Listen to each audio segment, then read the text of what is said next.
In Parshas Lech Lecha, Avram Avinu is faced with the great challenges. He's told to leave his father's house, the place of his birth. He gets to the land of Eretz Canaan, the much-awaited land, and very shortly thereafter he's forced to leave. There's a famine in the land, and he has to go down to Mitzrayim. No sooner does he get there than his own wife is taken to him. These are the tests, three of the great tests that Avram Avinu was tested with. The tests were, as the Rishonim explained to us, would he trust in Hashem or would he have a question on Hashem? Meaning to say, Hashem says, go to this land, and all of a sudden he gets there, there's nothing to eat. He has to go to another land, his wife is taken from him. It wasn't a test to see whether in fact he would listen. Avram was a Navi. The test was to see if he would question Hashem despite all the difficulties, despite all the things that seemed to have gone wrong. Each one of these tests Avram Avinu passed, but he didn't just pass with absolute unwavering bitachon. He trusted in Hashem and passed each one.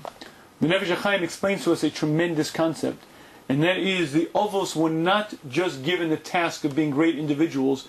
The Avos were given the task of creating the genetic transmission for the generations. What Avram Avinu was given was the role of progenitor, the creator of the fabric of the Jew. What he was doing throughout his years before he had Yitzchak was molding the very genes that were to be given over. If a person is not a Rachaman, if a person doesn't have mercy, he's not a Gomel Chasadim, he's not a Baishan.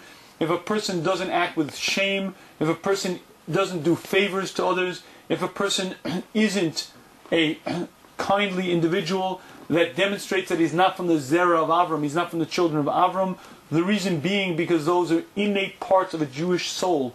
By nature, Jew has to be giving, has to be kindly, has to exhibit shame, because that was put into our transmission, that was put into the very gene pool of the Jew. That's what the Avos did when they created the very, very fabric of our nefesh.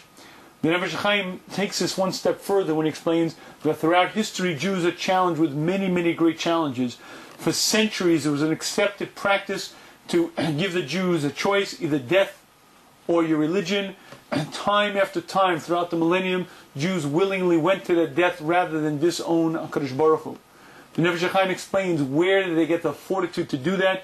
It's because Avram Avinu put that into the genetic transmission. When he was given the choice by Nimrod whether to believe in Hashem or live, he was put into a fiery furnace. Avram Avinu said, Hashem is the creator of the world and I will not give it up no matter what you try to tempt me with.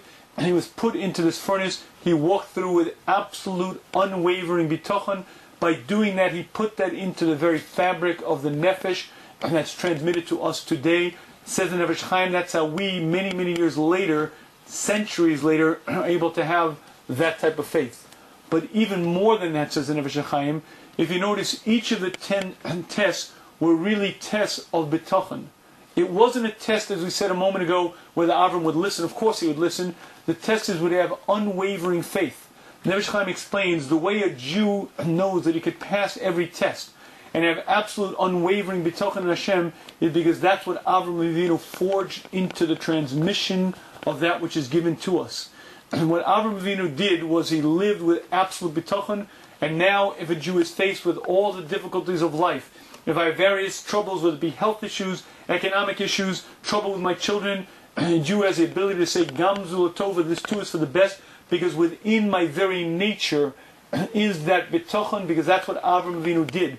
When he passed those 10 nisyonos, exhibiting perfect bitachon, it wasn't just doing that for his sake. It was doing that and putting that into the very gene pool, and that's what we're in from now. And that's a very important concept to recognize and understand all of the midos that Avram Avinu exhibited, the kindliness, the goodness, the bitachon Hashem, something that's given to us, and that understanding can hopefully help us trust in Hashem more and work on ourselves to live up to our potential.